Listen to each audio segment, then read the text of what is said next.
So hello guys, welcome back to our channel C vlogs. And ಇವತ್ತು ನಮ್ಮ ಅಜ್ಜಿ ಹಸಿ ಅವರೆಕಾಳು ಗೊಜ್ಜು ಹೇಗೆ ಮಾಡೋದು ಅಂತ ಹೇಳ್ತಾಯಿದ್ರು. ನಾನು ಹಂಗೆ ಒಂಚೂರು ಕ್ಲಿಪ್ಪಿಂಗ್ ತೊಗೊಂಡೆ. ಆ್ಯಂಡ್ ಯಾರೆಲ್ಲ ನನ್ನ ಚಾನಲ್ಗೆ ನೀವು ವ್ಯೂವರ್ಸ್ ಆಗಿರ್ತೀರೋ ಈ ಕೂಡಲೇ ನನ್ನ ಚಾನಲ್ನ ಸಬ್ಸ್ಕ್ರೈಬ್ ಮಾಡಿ ಆ್ಯಂಡ್ ಸಪೋರ್ಟ್ ಮಾಡಿ, ಲೈಕ್ ಮಾಡಿ ಆ್ಯಂಡ್ ನಿಮ್ಮ ಫ್ಯಾಮಿಲಿ ಫ್ರೆಂಡ್ಸ್ಗೆ ಶೇರ್ ಮಾಡಿ. ಸೊ ಬನ್ನಿ ನೋಡೋಣ ಹೇಗೆ ಮಾಡೋದು ಅಂತ. ಸೊ ಗೈಸ್, ಇವಾಗ ಕುದಿತಿರೋ ಪಾತ್ರೆಗೆ ಅವರೆಕಾಳನ್ನ ಹಾಕೊಳ್ಳೋಣ. ಆ್ಯಂಡ್ ಪಾತ್ರೆ ತೊಗೊಂಡ್ರೆ ಬೆಸ್ಟ್ ಅನಿಸುತ್ತೆ ಬೇರೆ ಇದಕ್ಕಿಂತ. ಅವರೆಕಾಳು ಮತ್ತು ಒಂದು ಟೊಮೆಟೊ ಹಾಫಾಗಿ ಕಟ್ ಮಾಡಿ ಇಟ್ಕೊಬೇಕು. ಒಂದು 4ರಿಂದ 5 ಮೆಣಸಿನ್ಕಾಯಿ ಹಾಕ್ಕೊಬೇಕು. ಸೊ ಇವಾಗ ಅದನ್ನು ಕುದಿಸ್ಕೊಳ್ಳೋಣ ಬನ್ನಿ. ಕುದಿಬೇಕಾದ್ರೆ ಒಂದು ಸ್ವಲ್ಪ ನಿಮಗೆ ರುಚಿಗೆ ತಕ್ಕಷ್ಟು ಉಪ್ಪು ಹಾಕ್ಕೊಬೇಕಾಗುತ್ತೆ. ಈಗ ಈ ತರ ಕಾಳೆಲ್ಲ ಬೇಯಿಸ್ಕೊಂಡಿದೀವಿ. ಮೆಣಸಿನಕಾಯಿ ಅಜ್ಜಿ ಇಟ್ಕೊಂಡಿದ್ದಾರೆ. ಇವಾಗ ರುಬ್ಬಕ್ಕೆ ರೆಡಿ ಮಾಡ್ಕೊಂತಾ ಇದ್ದಾರೆ. ರುಬ್ಬಕ್ಕೆ ಈಗ ಹುಣಸೆ ಹಣ್ಣು ಎಷ್ಟು ಹುಣಸೆ ಹಣ್ಣು ಎತ್ಕೊಬೇಕು?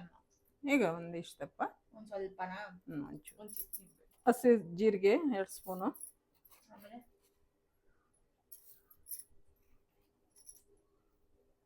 ಜೀರಿಗೆ ಹುಣಸೆ ಹಣ್ಣು ಹಾಕಿದ್ರಲ್ಲ ಅದನ್ನ ಒಂದ್ಸತಿ ಮಿಕ್ಸಿ ಮಾಡ್ಕೊಂಡಿದ್ದೀನಿ. ಇವಾಗ ಏನಾಗ್ತಿದೆ ಅಜ್ಜಿ?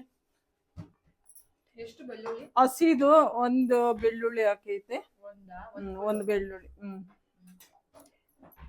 ಒಂದ್ 2 ಈರುಳ್ಳಿ ಕಟ್ ಮಾಡಿ ಹಸಿದೆ ಹಾಕಿದೆ. ಈಗ ಒಂದು ಚಿಕ್ಕದೊಂದು ಟೊಮೊಟೊ, ಹಸಿಮೆಣಸಿನ್ಕಾಯಿ ಬೇಯಿಸ್ಕೊಂಡು ಕಾಳು ಜೊತೆ ಹಾಕ್ತಾ ಇದ್ದೀನಿ. ಟೊಮೆಟೊ ಮತ್ತೆ ಬೇಳೆ ಅಷ್ಟೇ. ಸೊ ಗೈಸ್, ನಾವು ಮಿಕ್ಸಿ ಮಾಡಬೇಕಾದ್ರೆ ತುಂಬ ನೀರಾಗೂ ಇರಬಾರ್ದು ಅಥವಾ ತುಂಬ ಗಟ್ಟಿಯಾಗೂ ಇರಬಾರ್ದು. ಒಂದು ಸ್ವಲ್ಪ ಪೇಸ್ಟ್ ಥರ ಇರಬೇಕು. ಅದನ್ನು ನಾವು ಬೇಯಿಸಿಟ್ಕೊಂಡಿದ್ರಲ್ಲ ಆ ನೀರೊಳಗಡೆ ಹಾಕ್ಬಿಟ್ಟು ನೀಟಾಗಿ ಮಿಕ್ಸ್ ಮಾಡಬೇಕು. ಅದಾದಮೇಲೆ ಒಂದು ಚಿಕ್ಕದು ಈರುಳ್ಳಿ ತೊಗೊಂಡು ನೀಟಾಗಿ ಕಟ್ ಮಾಡಬೇಕು. ಇನ್ನು ಒಗ್ಗರಣೆಗೆ ಮಾಮೂಲಿ ಒಗ್ಗರಣೆ ಹೆಂಗೆ ಮಾಡ್ತಾರೋ ಹಂಗೆ ಆಯಿಲ್ ಮತ್ತು ಸಾಸಿವೆ ಒಂದು ಸ್ವಲ್ಪ ಮತ್ತು ಕರಿಬೇವು, ಈರುಳ್ಳಿ ಎಲ್ಲ ಒಟ್ಟಿಗೆ ಒಂದ್ಸತಿ ಹಾಕ್ಕೊಂಡ್ರೆ ಮತ್ತು ಒಗ್ಗರಣೆ ಮಾಡಿ ಡೈರೆಕ್ಟಾಗಿ ನಾವು ಅದು ಏನು ಮಿಕ್ಸ್ ಮಾಡಿ ಇಟ್ಕೊಂಡಿದ್ರಲ್ಲ ಅದಕ್ಕೆ ಹಾಕ್ಕೊಂಡ್ರೆ ಆಗೋಯ್ತು, ರೆಡಿ ನಮ್ಮ ಅವರೆಕಾಳು ಗೊಜ್ಜು. ಕಾಳು ಬೇಯಿಸಿ ಬಸ್ಕೊಂಡಿರ್ತೀವಿ, ಅದೇ ನೀರ್ಕೆನೆ ಇಷ್ಟೊತ್ತು ರುಬ್ಬಿದ ಮಸಾಲೆ ಬೆರೆಸೋದು. ಒಂಚೂರು ಬೇಕಿದ್ರೆ ಒಗ್ಗರಣೆ ಹಾಕ್ಕೊಬೋದು, ಇಲ್ಲ ಅಂದ್ರೆ ಬೇಡ. ಕೊತ್ತಂಬರಿ ಸೊಪ್ಪು ಸ್ವಲ್ಪ ಸೈಡ್ಗೆ, ಮೇನ್ಗೆ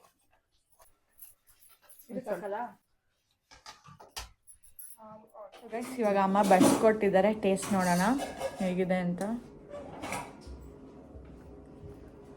ಇದನ್ನ ಹೆಂಗ್ ಮುರಿಬೇಕೇಮಿ?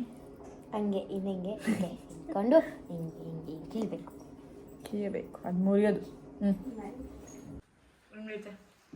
ಕಾಳು ತುಂಬ ಚೆನ್ನಾಗೈತೆ. ಸಾಂಬಾರು ಖಾರವಾಗಪ್ಪ, ಎಷ್ಟು ಚೆನ್ನಾಗಿತ್ತು. ನಂಗೆ ಖಾರ ಇದ್ರೇ ಇಷ್ಟ ಆಗೋದು. ನಾವು ಒಂದ್ಸತಿ ಟೇಸ್ಟ್ ನೋಡೋಣ. ಸೂಪರ್ ಆಗಿದೆ. ಸಕ್ಕತ್ತಾಗಿದೆ. ಇದನ್ನ ಬೇರೆ ಹಿಂಗೆ ಕಿಚ್ಕೊಂಡು ತಿನ್ಬೋದು, ಬಟ್ ಈಗ ಮುದ್ದೆ ಥರ ನೀವು ಈ ರೆಸಿಪಿನ ಟ್ರೈ ಮಾಡಿ. ನಾನು ಈ ವಿಡಿಯೋನ ಇಲ್ಲಿಗೆ ಎಂಡ್ ಮಾಡ್ತಾ ಇದ್ದೀನಿ. ನಿಮ್ಗೆ ವಿಡಿಯೋ ಇಷ್ಟ ಆದ್ರೆ ಲೈಕ್ ಮಾಡಿ, ಶೇರ್ ಮಾಡಿ, ಕಾಮೆಂಟ್ ಮಾಡಿ ಹಾಗೂ ಸಬ್ಸ್ಕ್ರೈಬ್ ಮಾಡಿ. ಪಕ್ಕದಲ್ಲಿರೋ ಬೆಲ್ ಬಟನ್ ಕ್ಲಿಕ್ ಮಾಡಿ ಮರಿಬೇಡಿ.